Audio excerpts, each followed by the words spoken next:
kumbala, arosagi taranyata magie. Samba kumbala, usmane kumbala. Onikie tanzala meteo yo gitare o. Samba kumbala, usmane kumbala. Manu saxona meteo pamie. Samba kumbala, usmane kumbala.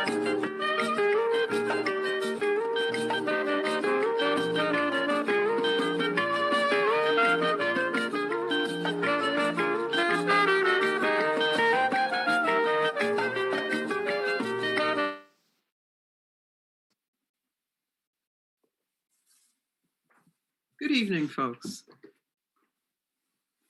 I'd like to welcome you to our final and closing session for Africa Awareness Week 2020. We all know that this year, 2020, has been so difficult. So we also know that we have to give special praises to our Lords and God, so that we can be thankful that we are where we are today and we're able to do Africa Awareness Week. Africa Awareness Week has been, I think, a great success for many of us because it allowed us to stop a moment and think about the bigger picture of where we've come from and where we can go in this celebration of going beyond the year of return, Ghana's year of return. So today, what we're doing to close is to step all the way back and take a look at the ancient understanding of our place in the universe and how our place in the universe is shaping where we are today. And when we look at the full picture, we understand something much, much more exciting than what's happening right in front of us. So we have with us today one of our great treasures in Kemetic scholarship, Dr. Charles S. Finch III. Now, Dr. Finch has been enlightening us here in Atlanta for many years, and I'm going to just give you a short little bio piece, because I don't want to take up all the time up front. Dr. Charles S. Finch attempts to trace the origin and evolution of humanity, its culture, myths, and religion in Africa in light of modern findings. Dr. Finch has been engaged in private research into African antiquities, comparative myth, and religion and anthropology since 1971. He has written more than a dozen articles, including for the Journal of African Civilization, lectured more than 450 times in the United States, England, Egypt, and has traveled frequently to Africa. He was instrumental in putting together the second Nile Valley Conference, which commemorated the first one where we had our great scholar, Cheikh Anta Diop. So when we lost our great scholar, Asa Hilliard, we promised that we would do another Nile Valley Conference. And so we had the Nile Valley and Beyond Conference in 2011. So in so many ways, Dr. Finch has been in leadership, along with the organization we know as ASCAC, the Association for the Study of Classical African Civilization. And currently, he will mention for us, but he has a webinar series that brings some really wonderful information, makes it available to us in easy form. So today he was kind enough to come and talk with us about the topic of the arrival of the age of Aquarius, and at the same time, the arrival of the era of the cosmic Ethiopian king. Dr. Finch, I did my best now. I turn it over to you. You capsulized it very well, Dr. Hewitt, and thank you and Ms. Ilana Lucas for inviting me and giving me this opportunity. There are actually two ages you alluded to. Okay, and I need to try to do this in a simplified form, you have to understand that there are two axes of the Earth. There's a straight up and down axis, which is the vertical axis. Then there's the inclined axis of 23.5 degrees of the Earth due to the gravitational pull of the sun and the moon on the Earth. Now, the Earth kind of rotates on its axis, but the axes that we're talking about also rotate, all right? And it rotates around the vertical axis. I want to do this slowly so you don't get my axes mixed up. And it takes nearly 26,000 years to complete. The ancients knew this, especially in the Nile Valley. They had observed it, charted it, described it, and made it one of their major calendar. Now, there's two ways of tracking this. I call it the great year of 26,000 years. You can track it around the equator. That is your conventional zodiac that virtually everybody knows of or heard of, at least, even if only in passing. Aquarius, Pisces, Aries, etc. We are now coming to the end of the age of Pisces. Now, it's interesting because of the way in which the tilted axis rotates around the vertical axis, the sequence seems to go backwards. Okay, so we came out of the age of Aries, 2,160 years ago, because if there are 12, okay, again, I need to try to slow down a little bit. Each month, as you know, is associated with a constellation. And this is both in our normal year, but it's also in the cosmic year. Right? Now, we are coming to the age of, in this cosmic year has 12 months of each one of them is 2,160 years long. All right. So this month is the so-called age of Pisces. And I use the word months in quotation marks. It started, about 120 years ago. No, sorry. 120 years BC. All right, BC. Now, that was the age of the double fishes. 120 BC. Double fishes. What happened after that? Something called Christianity. If you've read anything in the New Testament, you know there are frequent references to the two fishes and the loaf of bread, that the Messiah, Yahushua, also known as Jesus by the Greeks, would present as a meal or a repast to the apostles. All right. So, in a sense, he is considered the avatar of the age, that is Jesus or Yahushua, of the age of the double fishes that began 120 BC. Now, your church, your Sunday school people will tell you that Christianity began 4 BC. Chronology is all wrong, flatly all wrong. Okay, they don't have time to go into showing you, describing how it's wrong, but wrong it is, because it actually starts more than 100 years earlier than that. Okay, so anyway, be that as it may, that means, this is going to get you. Show us your screen, Dr. Finch. I'm sorry. Do you want to use the screen? I'm sorry. I got so much into what I was talking that, let me see. I want to be sure I'm not Ellen. Share screen. Oh, at the bottom. Yeah. Yeah, I see it. Okay. Oh boy. It's not showing.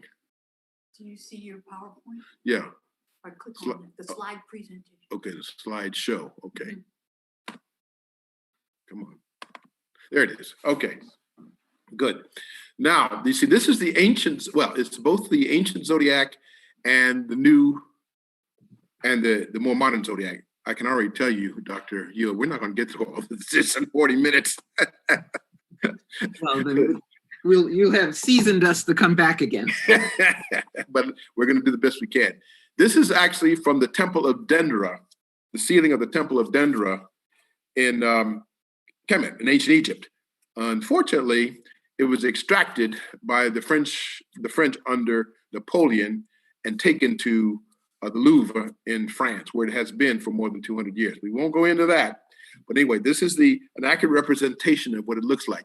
Now look at what's in the middle. It is actually Ta-Ert. Who is Ta-Ert? Ta-Ert is the great hippopotamus. In ancient Egypt, in the ancient Egyptian frame of reference, they used natural phenomenon to describe the way in which they thought, not only their mythology, but their philosophy, their psychology, their manner of thinking. They took from their environment, you might say, in the environment of Africa, by the way. All right.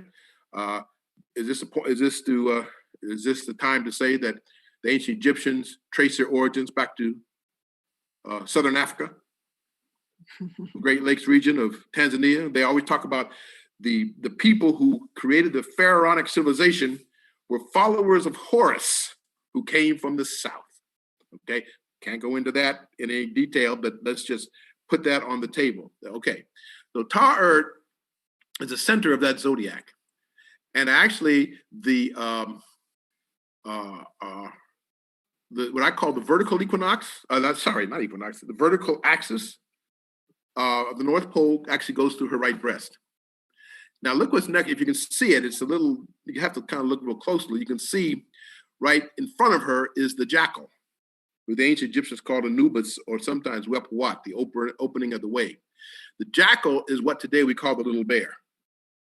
But you see, the North Pole the magnetic North Pole, the one that tilts 23.5 degrees, like I said, is the jackal, goes to the jackal at this time. But that is coming to an end, all right? And the jackal, that's coming to end in 2050. Now let me see if I can see it very well, because there should be, there is a baboon if you look real closely, because the next,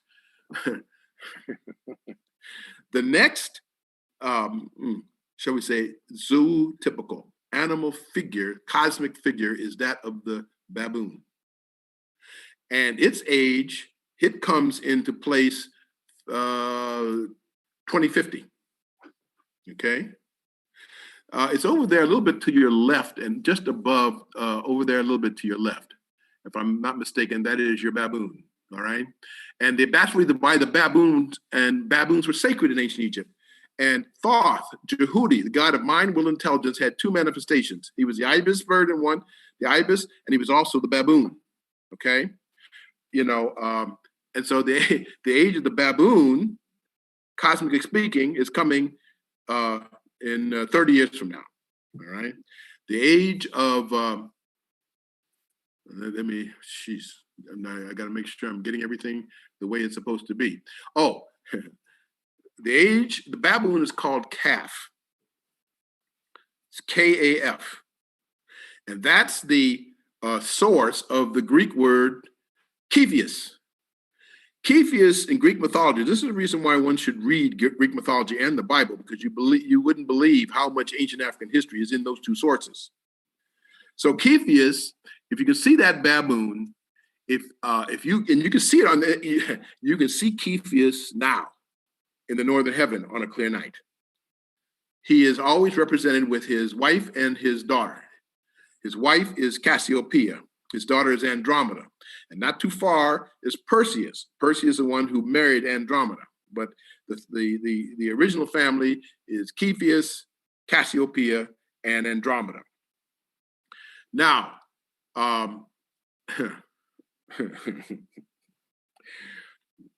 we're moving out of the age of the jackal, or out of the age of the little bear in the northern hemisphere.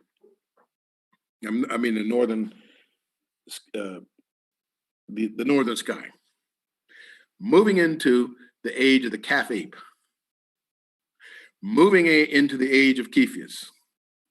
Moving into the age of the cosmic Ethiopian king. Because that's what the calf ape was to the Greeks. All because the Egyptians too, the baboon was also sacred, Thoth or Jehudi. And then this cosmic Ethiopian king comes in 2050. All right. Now, this is all around the North Pole now. There are 7 constellations around the North Pole. They take 26,000 years totally to circle around. So each of the constellation figures, astronomical figures, stays in place at or near the North Pole for 3,700 years. So Cepheus, let me think now. The jackal, Nubis, has been there since about 1600 BC, give or take. And he moves off, and Cepheus takes his place for the next 33,700 years around Ta-Urt, who doesn't move. She is, as I say, she is the great Earth. Ta means earth, Urt means great. She's both the Earth on the terrestrial plane, but she's also the cosmic Earth, if you want to, if you can think of it like that. And if it's hard to say, I don't have time to go into, but there are actually 7 constellations around her. We've already talked about 2 of them. We've talked about the jackal, and we've talked about Cepheus. We've talked about the calf ape through the baboon, and the calf ape, who is Cepheus, is the one that's coming in and will rule for 3,700 years. Yeah, okay. Now, you see there in green, that's your conventional zodiac. That is a zodiac. If you take the Earth's equator and project it into space, those are the constellations around the heavenly equator, okay? And those are the figures and mythological types that we are all familiar with. You can see it right there. You can see Leo, the lion. You can see Gemini, the twins. You can see the crab, which the ancient Egyptians really represented as Khepera, the scarab beetle. You can see the bull. You can see Aries, et cetera, and you can see the double fishes. Mm-hmm. And you can see, Dr. Hewitt, if you go down to the left corner of that zodiac, you can see a figure there pouring out 2 vases of water. Mm-hmm. Mm-hmm. That's Aquarius. Okay? Mm-hmm. And so Pisces is moving into Aquarius in 2039 AD. So that's 19 years from now. So this is the first time, the only time in 26,000 years that 2 ages cycle in within 11 years of one another. So if you have this feeling that we are in momentous times, that great changes are in store, that the earth is undergoing and everything on the earth is in the process of transformation, knowing it or not, you'd be right, because this is the one thing you learn when you start studying this. There's no separation from the cosmos at all. As above, the ancient Hermeticists used to say, as above, so below. So everything that we do here on earth has, if you might say, a reference or a connection or source or an origin in cosmic cycles. And the ancient Egyptians knew that. I should say the ancient people of the Nile Valley knew that, and they created a whole system, as I've already mentioned, around those facts. And they were studying the heavens for, it's hard to know how long they were studying. Because dynastic history goes back 6,000 years, not to 3,100 BC. Now you read every Egyptological book there is, they say, well, the first dynasty was 3,100 BC, Boulder Dash. No, couldn't have been. At least 4,200 BC. Mm-hmm. Okay, but that's not the beginning of ancient Egypt. Mm-hmm. That's just the beginning of the dynastic period. And there were 2 kingdoms in ancient Egypt before the unification about 4,200 BC. And the age of what we think of ancient Egypt now, you can actually trace that back 10 to 11,000 years. And you know where you can find it? And this was done by a man named Boval and his collaborators at the Sphinx. Mm-hmm. Because when you excavated the Sphinx into the, what do you want to call it? Not the ditch, but I mean the excavation where it was situated, although it had been covered over after thousands of years. they realized when they started looking at the sides of the Sphinx that you could actually date it. You could date it geologically. And geologically, the Sphinx is dated to, I don't know, 10 to 11,000 BC. So that means ancient Egypt is that old. Anybody's even seen, I've been to Kemet, Egypt. Let me see, 11 times? I can't remember. Me and my wife are going back with a group again in July, the coming July. And we're gonna take a group in July. And I've seen the Sphinx up close and personal, all right? As well as the pyramids. And the Sphinx is older than the pyramids, right? And they have done, what do you want to say? They have dated the Sphinx geologically back to anywhere from 8 to 10,000 years ago. So the what do you want to say? The standard conventional ideas of the age of Northeast African civilization doesn't make any sense whatsoever. But then people of African descent haven't been writing these histories, have they? Can you advance also your slides? I don't know how many you have. Oh yeah, I guess. Okay, yeah, yeah. I could. You're right. I could stay the whole time in there. Okay, but come on out of here. No, but I got something coming up here that's getting in my way. Okay, I'm not going to try to fool with that. Let's see. I don't want to mess with this too much. Okay, good. All right. Yeah. It didn't change. Okay, I didn't. No. I wasn't trying. Okay. Yeah. Okay, I'm gonna say stop share, right? You don't have to stop. Oh, I didn't. Oh, no, I didn't have to stop share. Okay, share screen. Let me go back. Go back to share. Yeah, go back to share screen. Okay. Yeah, I'm sorry about the technology issue. Yeah, well, that's my problem more than anybody else's. All right, now, do I go back to stop share?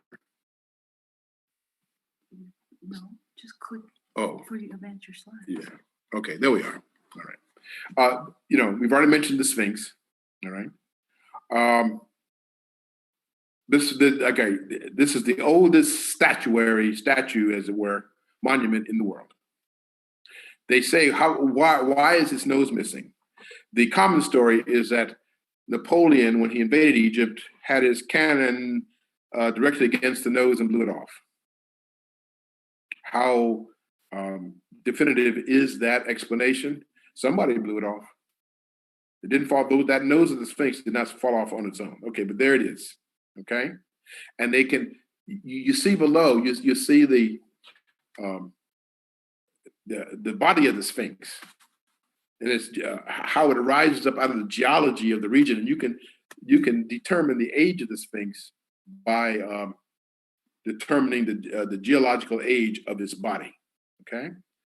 Okay. Let's stop sharing. Next slide. No, you could just go on. Oh. Next slide. All right. Now, this is the unifier of the two lands, known as Menes. Okay. About 4,000, a little before that, 4,200 BC. Before that, he was the unifier of Kemet, or Egypt, upper and lower. Upper is southern Egypt. Lower is northern Egypt. Because to the Egyptians, the south was the upper, the first, the beginning, the chief. All right? So he was at first the pharaoh of Upper Egypt, who unified Upper and Lower Egypt and created what they call the two lands, which was what we think of as ancient Egypt historically. Let's see. Okay, wait a minute now. Boy, I'm having my problems, aren't I? What's that? Which one do I print on, Ellen? Oh, wait a minute. This is the right side. Right side. Oh, shoot. Just there. How cute. I guess what I did the first time. Oh, there we are. My wife is having to literally hold my hand getting through this. I'm sorry about that. Djoser, Pharaoh of the Third Dynasty, 3700 BC. Again, you notice these. Notice the the picture of him, the side view, the profile. All right. Now, here's the reason why Djoser is important. Djoser is the pharaoh under whom Imhotep lived and worked. Imhotep, the first figure of a physician who stands out clearly from the myths of antiquity. He was the first universal genius of whom we have any knowledge. He was the designer and builder of the step pyramid of Saqqara. He was a philosopher. He was prime minister. He was a physician too. He's considered, even 2,000 years before Hippocrates, he was considered he became, let me put it like this, he became a god of medicine, so great was his reputation. Okay? Let's see. Okay. Now this is Khufu, builder of the Great Pyramid. Builder of the Great Pyramid, 3340 BC. All right. Now remember, when we talk about Egypt, it's more, shall we say, makes more sense to talk about Nile Valley civilization, because ancient Egyptian civilization wasn't corporate Egypt the way we look at it today. All right. It included parts of what we think of as the Sudan. And several of the pharaohs originated in the Sudan, and many of the mothers of the pharaohs, originated in the Sudan, the northern half of the Sudan, north of what we think of today as Khartoum. All right.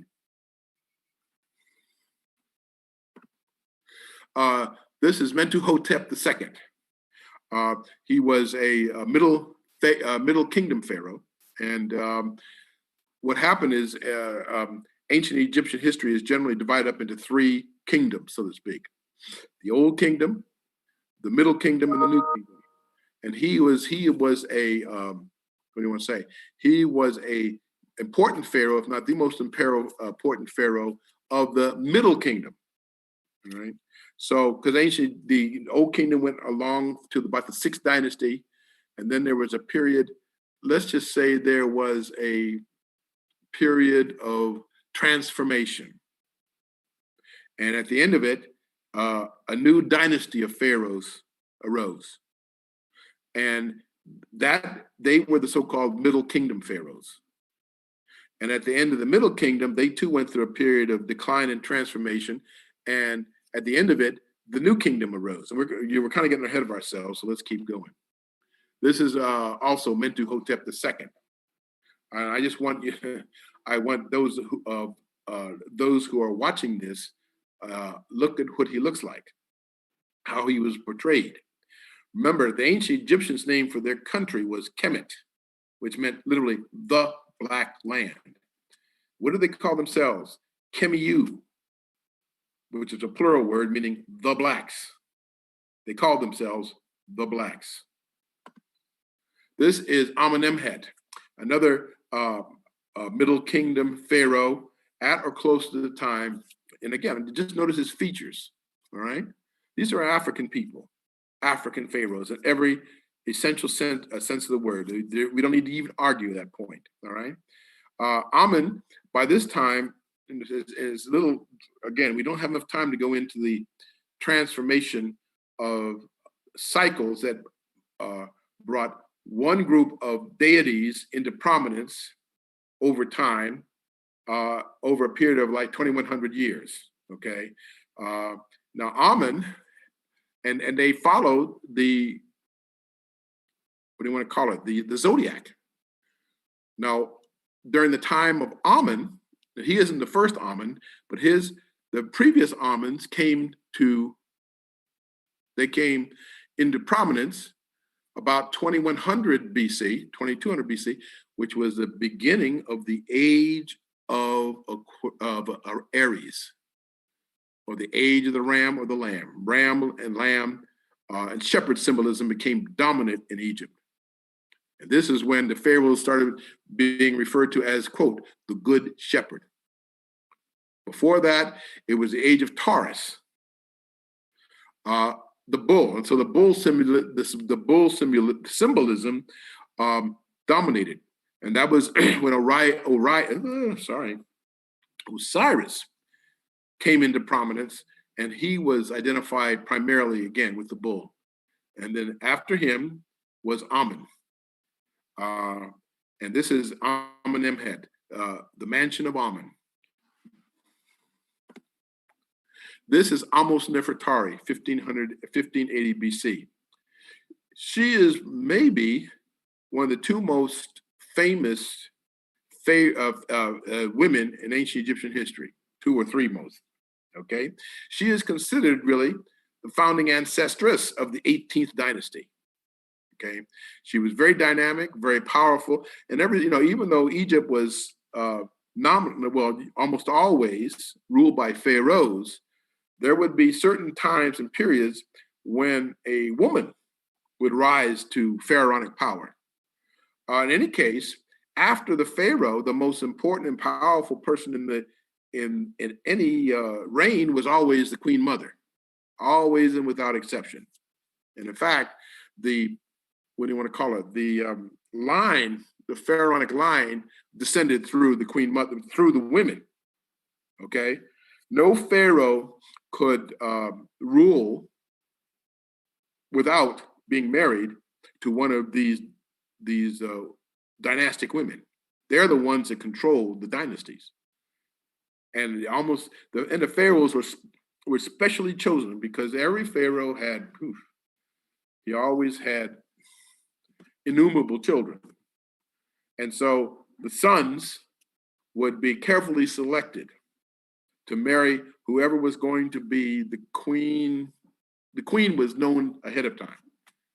And so the son had to be carefully selected to marry who was going to be the queen. So not that he wasn't important, but the dynasty, shall we say, descended through the women. This is Amenhotep the first, 1560. He is the one who launches Egypt's imperial age. All right. He is the one. Now, there was a period when Egypt was actually in a period of, kind of military confrontation. And it's hard to know whether this was a kind of a civil war or these were outsiders or outside invaders who came in and ruled Egypt for a period of time. There's a lot of, shall we say, controversy, a lot of uncertainty about that, all right?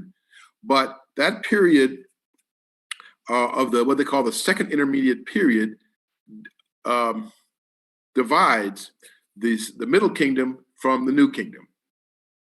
And Amenhotep I is the one who, shall we say, militarily restored his line to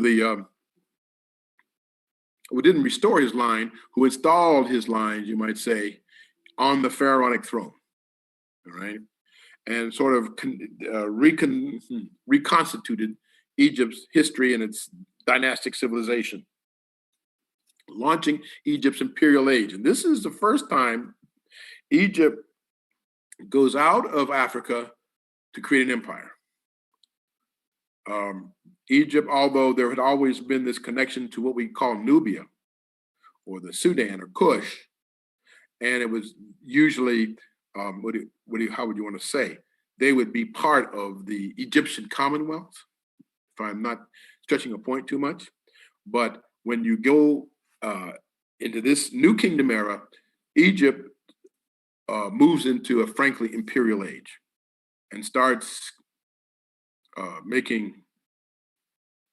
conquering into what is now Palestine and Western Asia and Northeast Africa, Northern Africa, and some parts of Saudi Arabia, almost as far as Persia. Right? This is the god Amun-Min. Amun, by this time, as I said, Amun became the most important deity, the preeminent deity of the Egyptian pantheon by this time, all right? Now, the word Amun has several meanings. The name Amun, it means hidden, it means west, and it means make permanent, be it so. And yes, it is the same as our word after Christian word after every prayer, amen. Amen. It's the same word, same concept. Amen means what? When you say it after a Christian prayer, it means be it so. That's who woman was. Be it so. Osiris Kemwer means literally Osiris, the great black god. He is probably the one deity, well, him and his wife Isis or Aset were the two deities who maintain, as you might say, pride of place throughout the entire 4,000 years of Egyptian history. Why? Osiris in particular, because he was the god of resurrection. He ruled the underworld, but he was a god of resurrection. He was also the god of agriculture and of winemaking. So he was the god of rising things, new growth. And Isis, simply, I said, was his sister wife, and she was the mistress of all things in the feminine sphere. All right. And the interesting thing about Isis or Aset is that she is the one deity, almost the only deity, who at the end of Egyptian history was carried, you might say, out of Egypt and into other empires like the Greece and Roman empires, where they set up temples to her. In Rome, Isis became so important that the priests of Jupiter or Zeus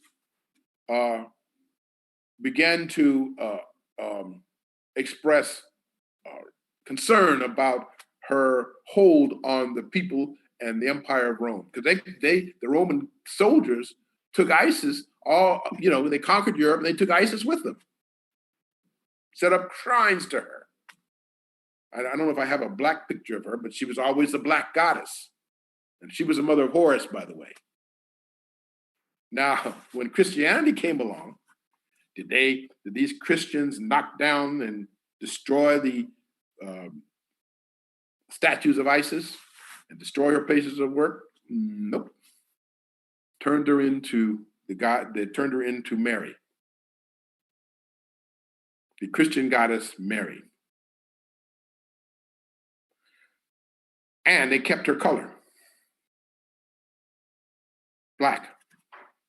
And even after the French Revolution, when the revolutionaries went throughout France and destroyed all of these religious sites and all of these churches and everything, after the revolution, French people came and reestablished their temples, reestablished the statues of Mary black. So even now, you can go to Europe in places like Poland, France, Germany, Italy, Spain, and find I think there's a total of 300, even in Russia, 300 statues of the Black Madonna. Still there. Mary, Mother of God, rendered black. And of course, what she was just a manifestation of who? Isis. So when these people who are going to these churches and shrines and bowing down in front of and worshiping and offering prayers to the Black Madonna are offering prayers to Black Isis. They don't know that. They don't want to be told that, but there it is.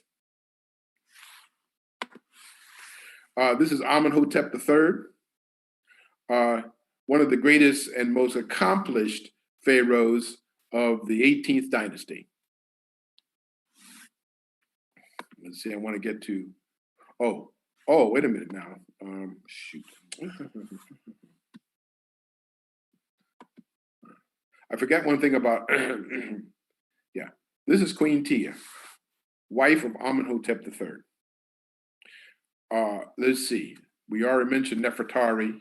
Oh, we kind of skipped over Hatshepsut. I didn't mean to do that, but yeah, I shouldn't have, but because she was one of the most dynamic female rulers, not only in the history of the Nile Valley, but the history of the world. But nonetheless, This is Queen Tia, wife of Amenhotep III and mother of the famous Akhenaten, or Amenhotep IV. There he is, Amenhotep IV, aka Akhenaten. His hold on history doesn't come from his, shall we say, his conquest, his expansion of the empire. Doesn't come from that at all. He is the first individual who insisted that we know of in all of history, before Moses, before anybody, on the exclusive worship of a single deity. He is the founder of monotheism. The deity was named Aton. He was represented as the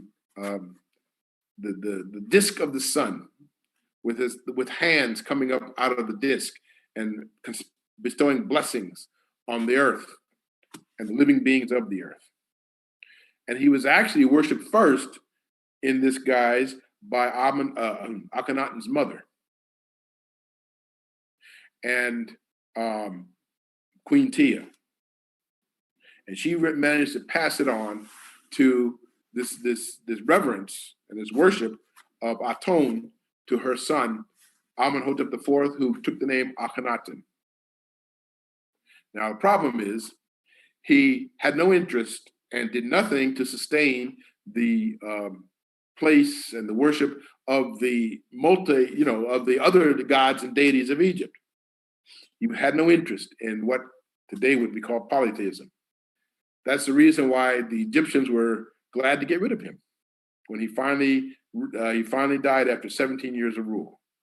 And never after that, they had nothing good to say about him, because as far as they were concerned, he was attacking their religion. He was impious because of his insistence on the worship of a single exclusive deity called Aton. But subsequently, he was reclaimed, as you might say, by later history, much later history. And this is his wife, known Nefertiti. All right. This is a computer recreation of his wife, Nefertiti. She and Nefertiti had 6 children, and she was almost as famous as he was not renowned for her beauty, among other things. And I like to show this because this is Ankhesenamun, and this is a daughter on the left. This is a daughter of Akhenaten and a Watutsi princess. They are separated by what? 2,000, almost 5,000 years of time. Well, actually, that's wrong. At 3,300 BC.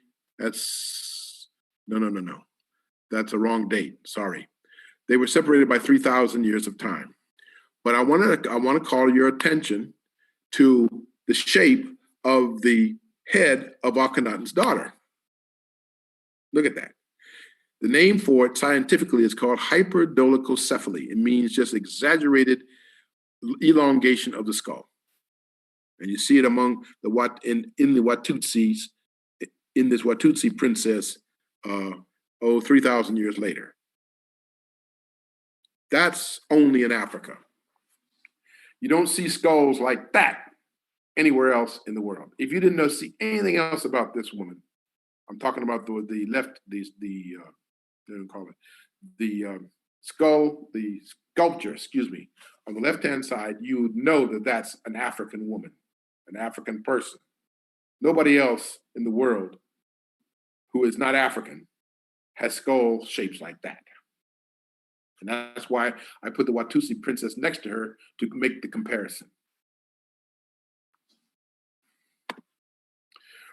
This is Nefertiti and her daughter. Notice the hairstyle on the left. You can find that today, can't you? Walking down the street. This is famous Tutankhamun. He was not much of a ruler. Okay. First of all, he was young when he ascended the throne. Didn't last that long. Didn't do too much. But why is he famous?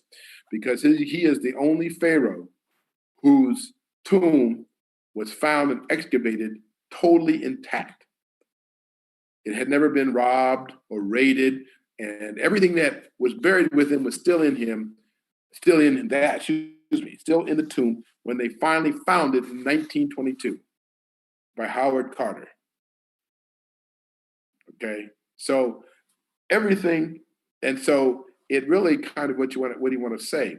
It added a lot to the perception and understanding of Egyptian history in terms of its artifacts, because everything that was buried with him was still there. That makes him totally unique in the annals of Egyptian history. And that's why he's famous.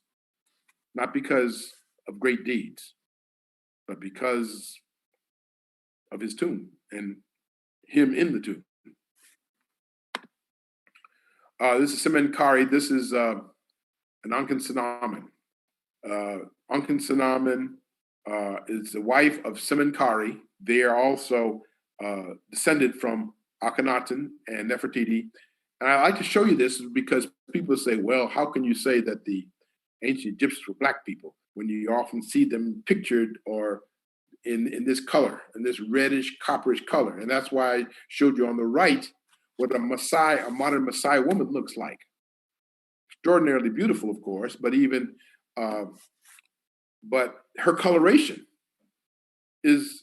absolutely duplicates the coloration of certain people of Egypt or Kemet. So the figures on the left, you might say, maintained through their descendants, you might say, this phenotype. That's what they say in medicine. This appearance, this copper reddish color appearance, all the way down to the 20th century among the Maasai in Africa. Yes. Let me say that we, as you mentioned, we're going to come to the end of our time, but so I wanted to see if you would, could you recap for us a couple things?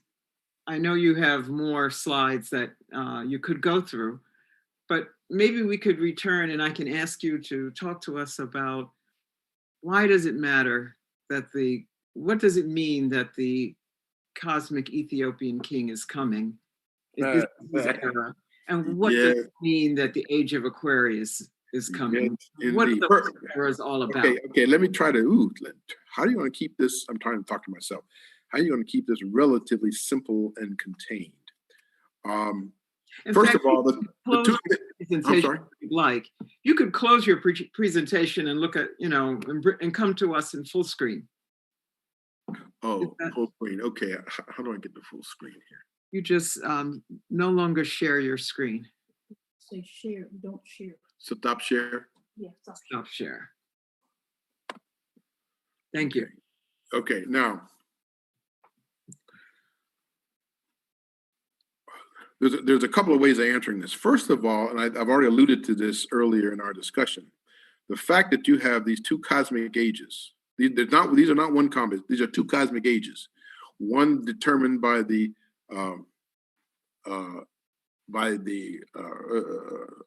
circulation around the North Pole, the movement of the North Pole around the North Pole, the ecliptic, and the other is the movement of these certain planets, 12 of them, around the equator of the Earth. So each one of them lasts 26,000 years, but they are, what do you want to say? They are different years and they are measured differently. And they only come together, and this is the only time in 26,000 years that they come together within 11 years of one another. All right. Now, let's talk about the Great Mother of the Waters. That is the rise I call the rise of the divine feminine and the cosmic feminine. And so the feminine is going to, the feminine, conceptually, not only conceptually, but psychologically, socially, religiously, is going to reestablish her place in human affairs. because I don't have time to go into this. The first notion, the first idea of deity was feminine first, before it was masculine. Now that changed with Judaism, Christianity, and Islam. But for untold counted centuries before that, the mother, the cosmic mother, had been supreme, feminine. All right, that's so. And she's been suppressed and repressed. You know, Christians, Judaism, Jews, Christians, they don't even mention her. Well, okay, we grew up, I grew up Catholic, so they have the Virgin Mary, but she's kind of a secondary figure, right, compared to Jesus, Yahushua. All right, she's not even given divine. She's not even given divine status, is she? All right, so the divine mother has been removed from human consciousness. She hasn't gone anywhere. Then let me tell you that. Can I emphasize that? She didn't go anywhere. She's still here. She's still there. She can wait. She can wait us out. That's number one. And so she is now coming back in full force. And I mean that. And nothing, I don't care what religious persuasion you're on, you're nothing you can do about it, or we can do about it. Don't even try. You can't, these are cosmic forces way beyond what human beings can affect or influence. So she's back, or will be. Now, behind her comes the cosmic Ethiopian king. That's Kevius, the calf ape. By the way, I wanted to say this before. Do you remember the movie Planet of the Apes? Did you ever see that? Mm-hmm. There you are. We are going to become the planet of the apes. You know how we used to use the word ape as an insult? It wasn't an insult in ancient Egypt, ancient Kemet. You call somebody an ape, that was no insult. It's only an insult now because we're so disconnected from our remote origins. But that's also the cosmic Ethiopian king. But there's one thing about this king, and maybe this is how, he's not a warrior king. Like, up to now, for the last 3,000 years, when we think about kings and rulers, we think mostly about the ones that are great. They're the empire builders, right? They're the great generals. They're the great conquerors. And so even our sense of our deities very often in some way reflect that. When we were growing up, we used to talk about onward Christian soldiers. Remember that? No. The cosmic Ethiopian king is a personification of wisdom, balance, and justice. Mm-hmm. Let me tell you, Dr. Hewitt, justice is coming back into the world. Of that, there's no arguing that. It may not seem to be much justice now, but it's on its way back. We are moving out of this this way of using conflict as a way of achieving our goals. And that's the effect of the cosmic Ethiopian king. He is not, as I said, he is not a warlike king. He's not a military leader. He's not, he is, like I said, balance, justice, wisdom. What people used to say Jesus was. It's almost as if Jesus was born 2,000 years too early. The point is, though, those kind of, what do you want to say? Those kind of characteristics are coming in from up above. Now, immediately? No, nothing is ever immediate. That's the thing about human beings. They always want things to happen now. I've even heard them say, I want this to happen in my lifetime. It's not, no, can't, sorry. It's not going to happen in your lifetime, my lifetime. You have to be able to, able to work for things that won't come to pass until long after you have left this mortal coil. that won't even come to pass in your grandchildren's time. And you see, because in Kemet, they used to do that. They used to work for things that wouldn't find total revelation for 500 to 1,000 years. They knew they could do that. Can we do that? We can't wait for things that take 5,000 seconds. Dr. Finch, and I'm going to open the comments. Question and answer. Yes, there's some in there. But before, I'm going to ask the first question and say that the arrival of the feminine is also the arrival of what people commonly call the age of Aquarius. Yes. And you gave us a date of 2039. Yes. If we were calculating it. Well, let me say this. Aquarius, by the way, was originally Hathor in ancient Kemet. All right? That's why I say it was feminine. But go ahead. 2039, yes. Well, the sort of the cow-headed god. Yes. Goddess, yes. Goddess, yes. Okay, and then you also mentioned that that Cepheus, the Ethiopian king, arriving with the baboon calf. The calf ape, yeah, that's right. That's That where happened it's in 2050, about approximately. yes. Okay, so now we have an idea that we're on the cusp of a change. Yes, absolutely. So let me see what people are thinking about this.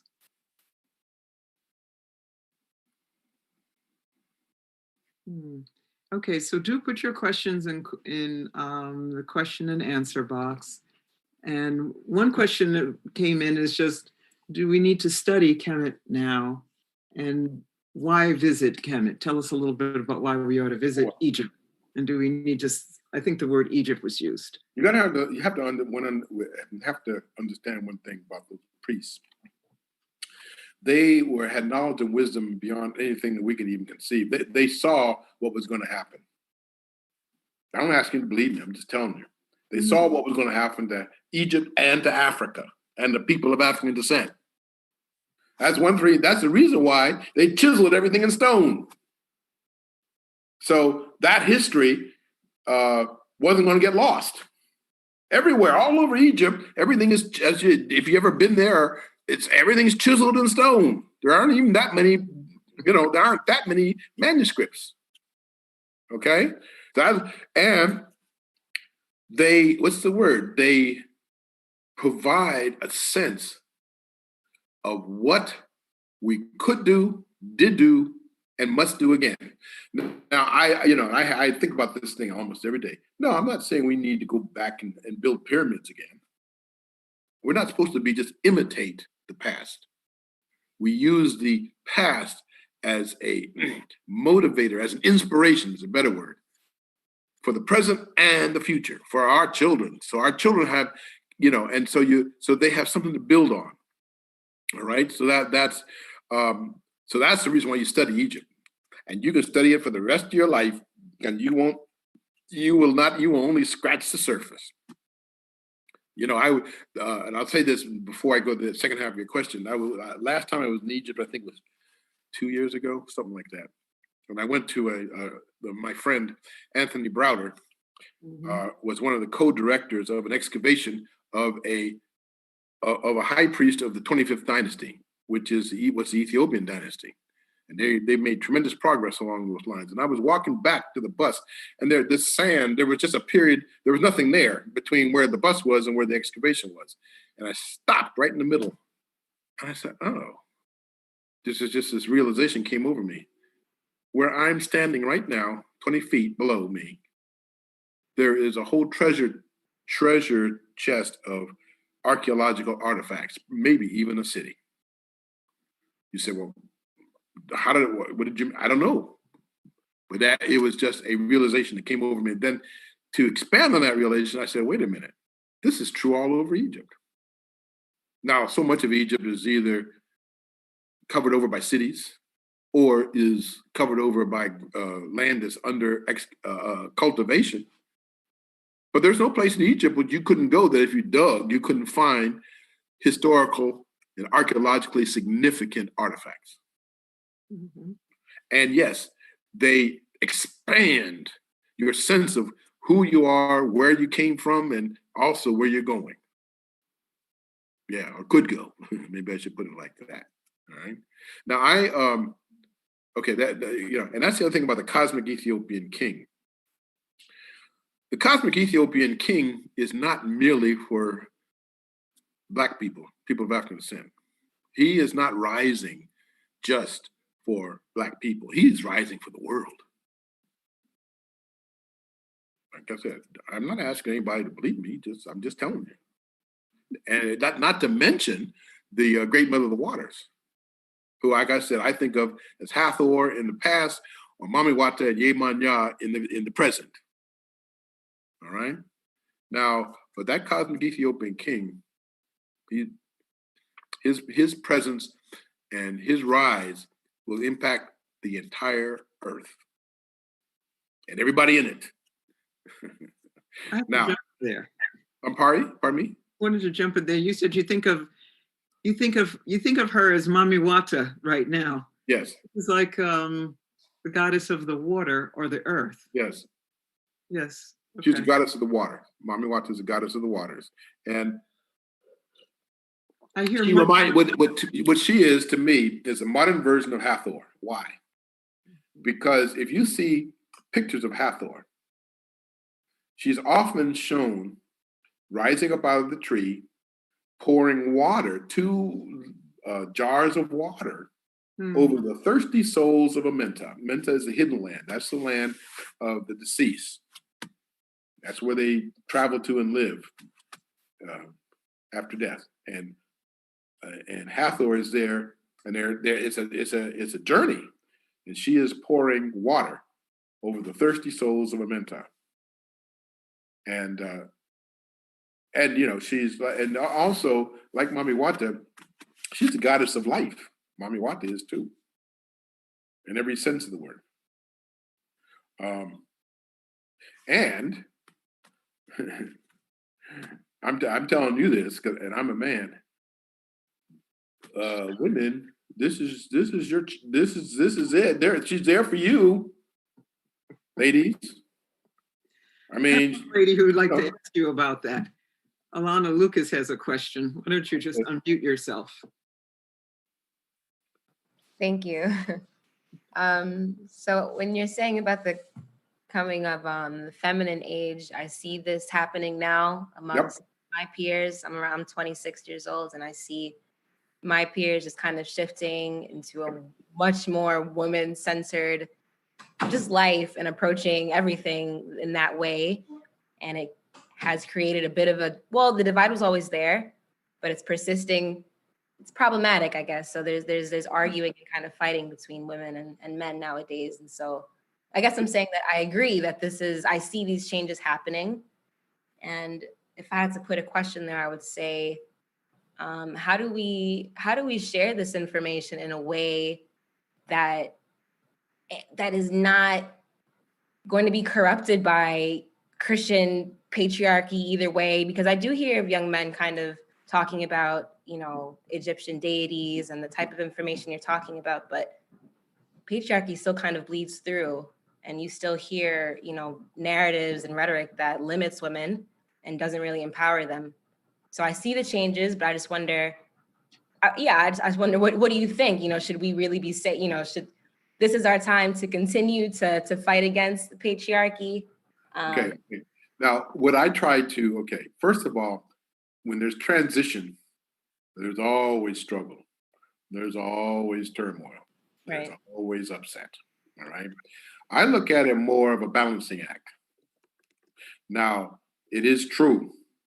What a patriarchal mindset has done to the world has to be. I'm trying to think of a word. Has to be. Let's just say it can't continue. All right.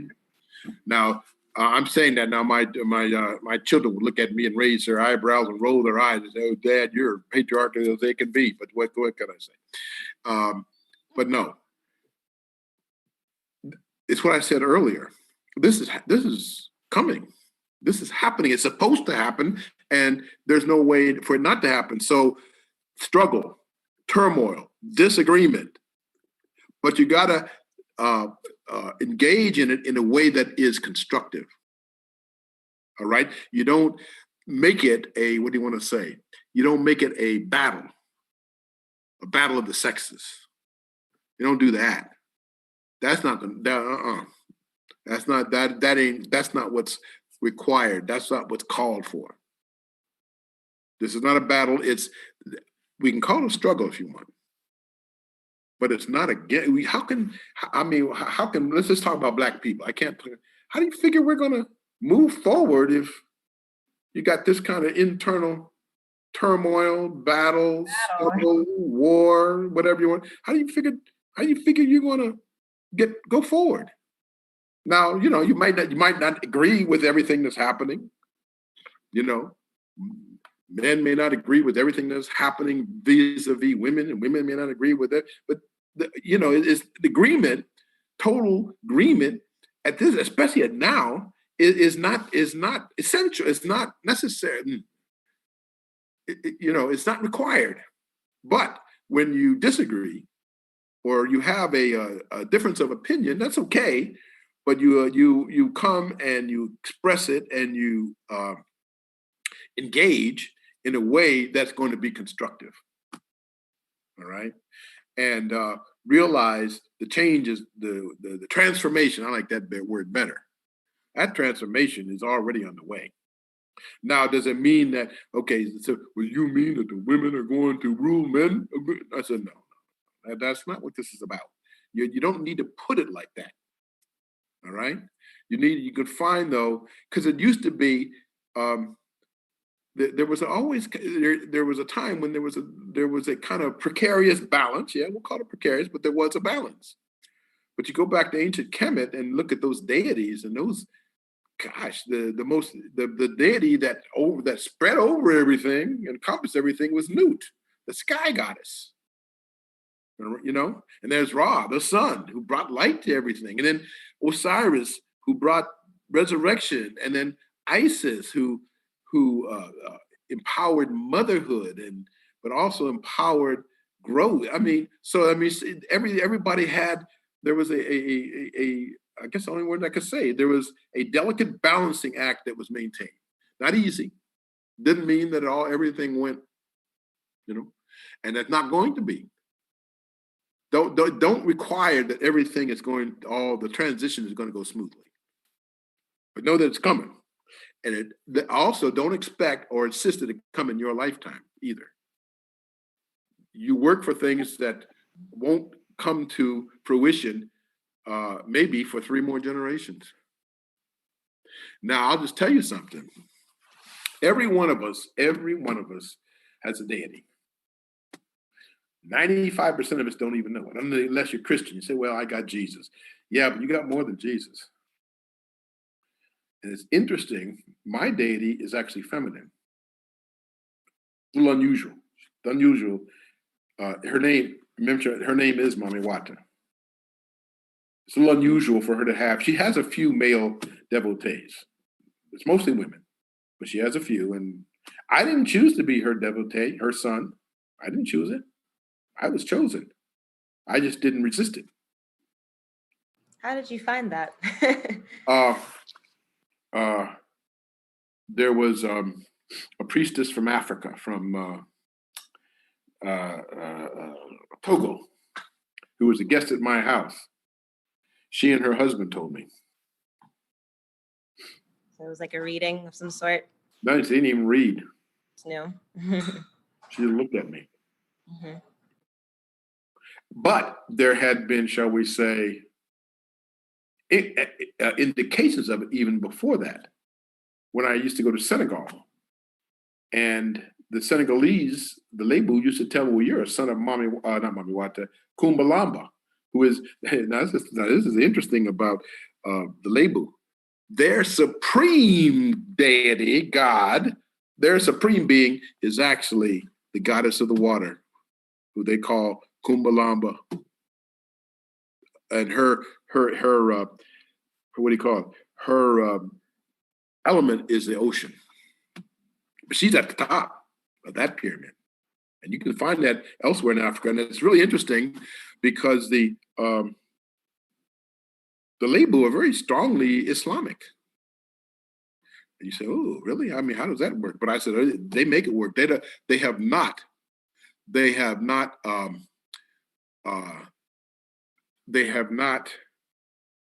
removed their robs from their life, even though they are devoutly Muslim.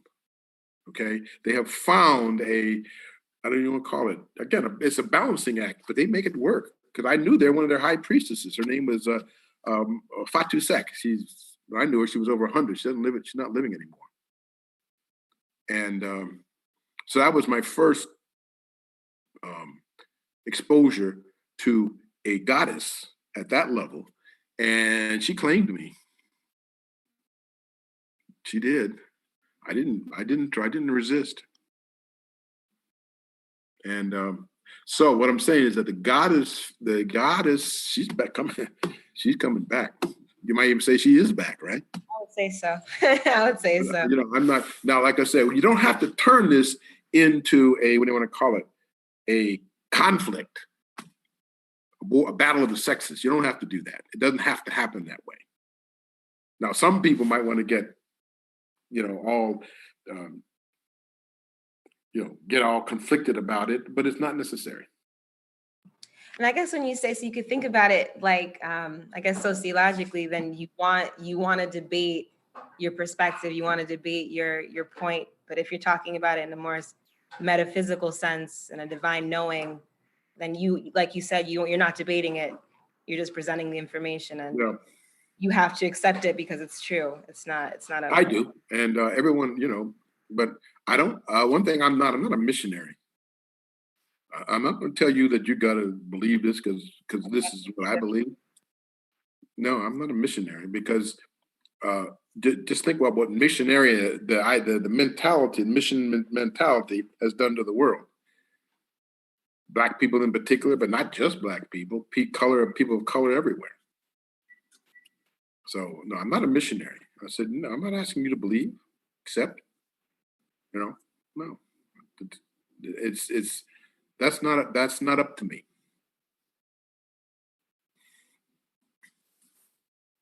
You're muted, Dr. Hewitt. Thank you, Dr. Finch. Particular, but not just Black people. You're muted, Dr. Hewitt. Oh, there, I was talking and now I didn't even need to be heard.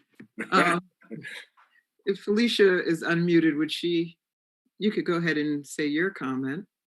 And I think Shehu from Senegal is going to make a comment after Felicia. Yeah, he's shown up here, particular, but not just Black people, on my screen. And Richard David and Felicia Davis say they can't unmute. Somebody's saying they're having trouble unmuting, so I don't know what to say about that. You might need to unmute them. Do I have to? I'm sorry, Ilana, you don't have the controls for that. Oh, let's see. I don't appear to have the controls. This is a webinar. I think that's the difference. Okay, now you're co-host. Ilana, you should be, maybe you can now do that. Okay.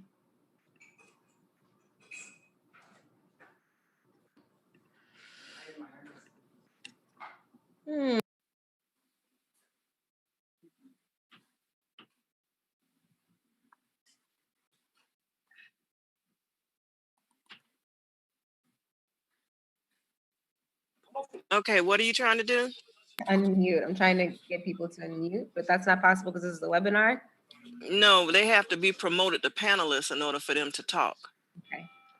So you'll have to read the questions. Yes.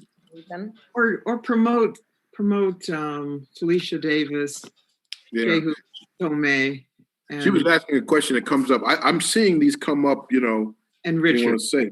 Let's just try those three to start, because it's too hard to tell what they're trying to say. Felicia Davis was asking the name of the Senegalese goddess that I mentioned. Her name is Kumba Lamba. Okay, so she may. Kumba Lamba, Nyeobe, Nyeobe, Nyeobe, Kumba Lamba. Okay, who did you want promoted? Shehu Chung. Okay, Felicia's in. Okay, Felicia's in. So thank you, Dr. Finch. Can you hear me? Yes, I can. Okay, it's fabulous. I'm so busy taking notes that I can barely hang on to my questions. But when Dr. Hewitt and I were in Senegal, so I had a real Black Mary experience that was, you know, very, very odd. So my question is, I have the can you hear me? ISIS, Yes, I can. but would they now, since they were actual people, how does that connect with the spiritual level in terms of goddesses? Now, what actual people are you talking about? Isis or Set? Okay. I only have one way of responding to that. Okay. If you come out of a Christian, I bet you everybody who's on this, you know, watching, 95% of you, at some point in your lives, because this is America, this is, you know, Black Americans, you know, your parents, your grandparents would have raised you as Christians. Now, you may not have stayed Christians, but you started out that way. Who is Jesus? He was God made man. But he wasn't the first deity made man, or for that matter, God has made woman.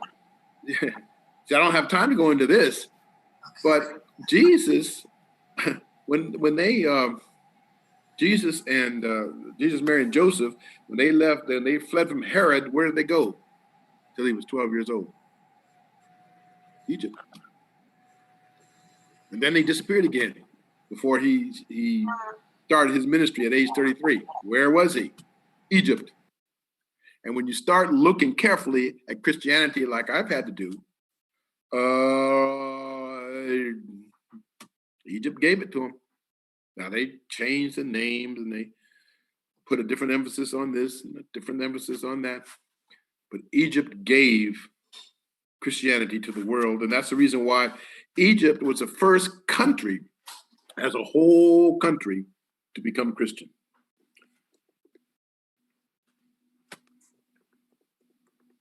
So the point is, when you look careful, Imhotep, you heard me mention Imhotep. He was called the first figure of a physician to stand out clearly from the mists of antiquity. He was a man. He was a prime minister. He was a architect, having designed and built the step pyramid of Saqqara. But beyond all of these things, he was a divinely gifted physician.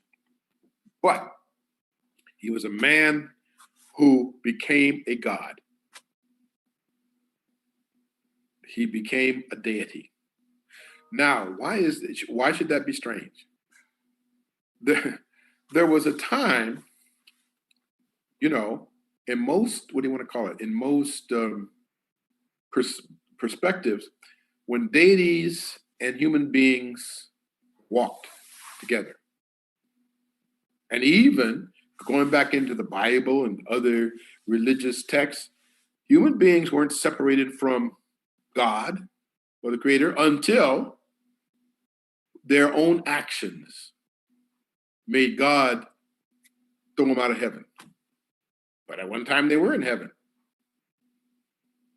This is not me saying it. Read your religious texts. So the point being is that there was a time when the deities, whether you call one deity or many, and human beings used to walk together. What time in human history was that? We don't even know. But there are traditions in every religion I've ever have any awareness of. So, now Now, this is the point. This is a point that they're in. If that's true, let's just say if. Let's not say it absolutely is true, but let's say it if it's true. Why wouldn't human beings once again walk with deities in the indeterminate future? I mean, things would have to change. I mean, a radical reconstruction of the human mind, mentality, psyche, behavior, everything would have to change. But is it impossible? No, I've been to Africa, and some of those people do walk with the gods. They do. Some of those, and they're in Africa. They have, what do you want to call it? Some of those spiritualists have a daily conversation with the Robs, with the Vodun, with the Orishas, Abusun. I've seen them do that. See, I don't think the difference between human beings and deities is as vast as people think it is, but okay. Now we're going to have one more comment. Let's see. It could be Shehu, or it could be Richard, because we saw your hands. Hi, this is Richard Gregg. Hello. Thank you, Dr. Finch. I was wondering, when you talk about the divine cosmic order, in the comments you just made about walking with the gods, are we talking? Can we interpret what you're saying also as the masculine is where we have and approach the world through preconceived knowledge, and then the feminine is where we are receiving and listening, the practice of listening to and learning from the environment? Is that the balance that we're trying to get back in order? Well, I'm glad. I guess I'm glad that you posed it that way, because I hadn't really thought of it like that. It makes sense to me. I understand. I mean, what your comment to me makes sense. I can't say that I had thought of it just exactly like that, but it's consistent with everything I've been trying to say since we started this conversation.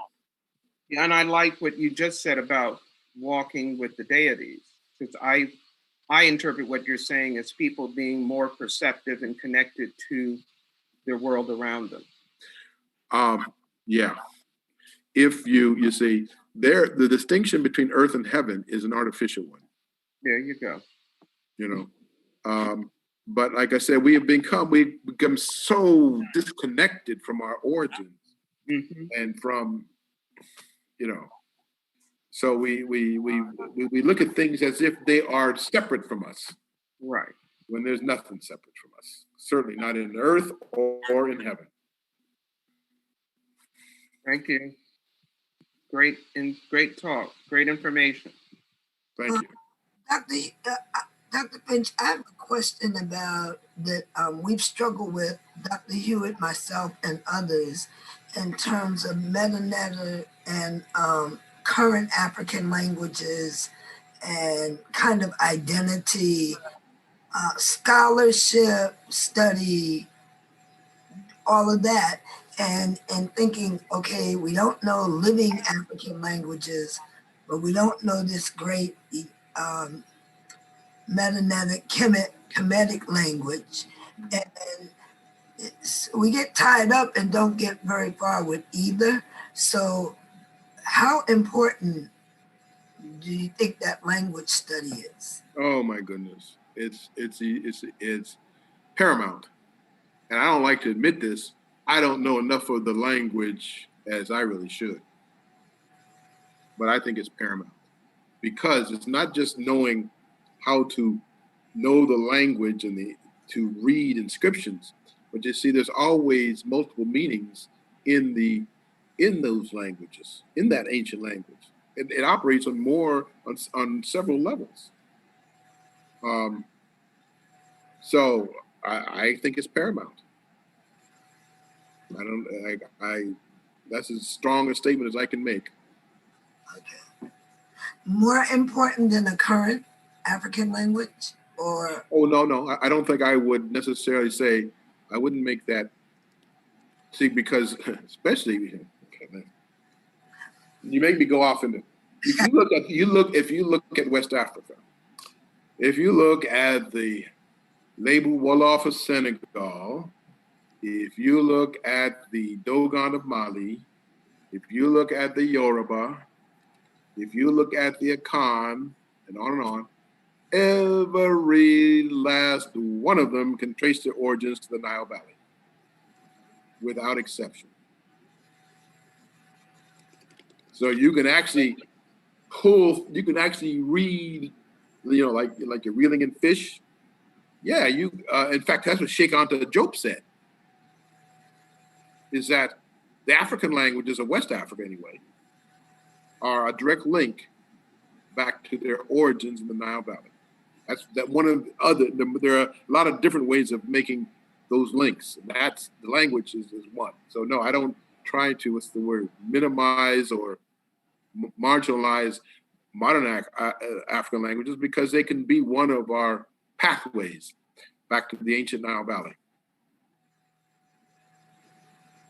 And so, folks, we are about to wrap up on this particular conversation. I think we have so much that we can be exploring now. And just like Felicia said, I took many notes as usual. So I know exactly where I need to delve into and be able to explain and share. Because as we talked about earlier, we think that every leader is also a teacher, right? Because you lead by having people improve their consciousness and their knowledge so that they too can walk with you. So yeah, I think that's what we've done here a little bit tonight. I hate to just shut it down, but thanks everybody. It's been a wonderful Africa Awareness Week. And thank you so much, Dr. Finch. All right, well, thank you for being here. And thank you for inviting me. And thank you, Mrs. Finch. And yeah, you could feel her sitting. Yeah, she's been here all this time. You can't see her. She's off camera, but she's been here. We saw her peeking. Yeah. You know, the cosmic woman is there as well as the cosmic man, so we're good. And Cynthia, you should mention that we have Cheikhu Alebu plugging in from. I'd like to get him to come on.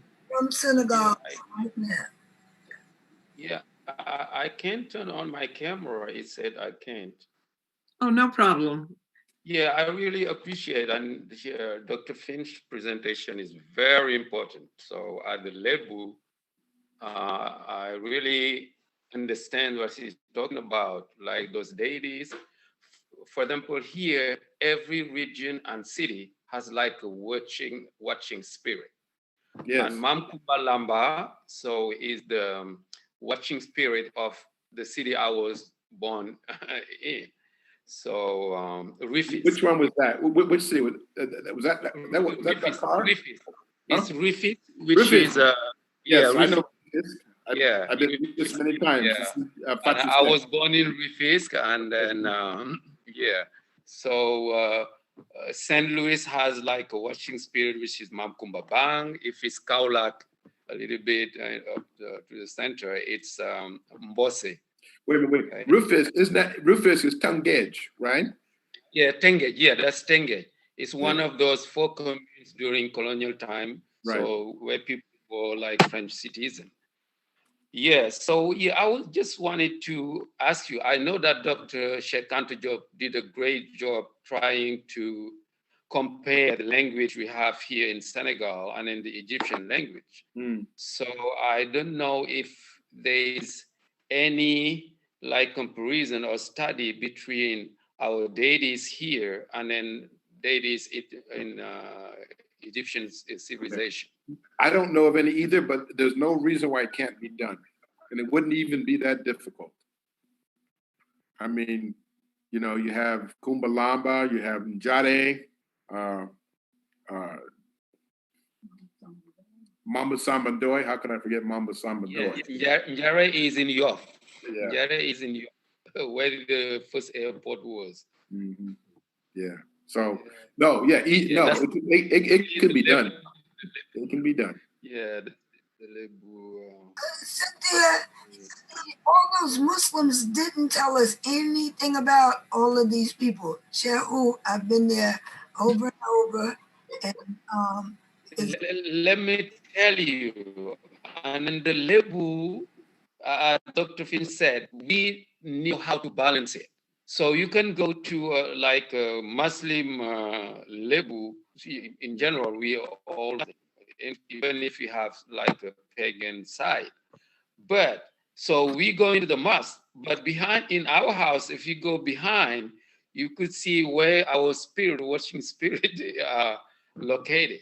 So we can pray Allah, but we can make sacrifices because this is really deeply in the culture. So this is what I found. This is what I found.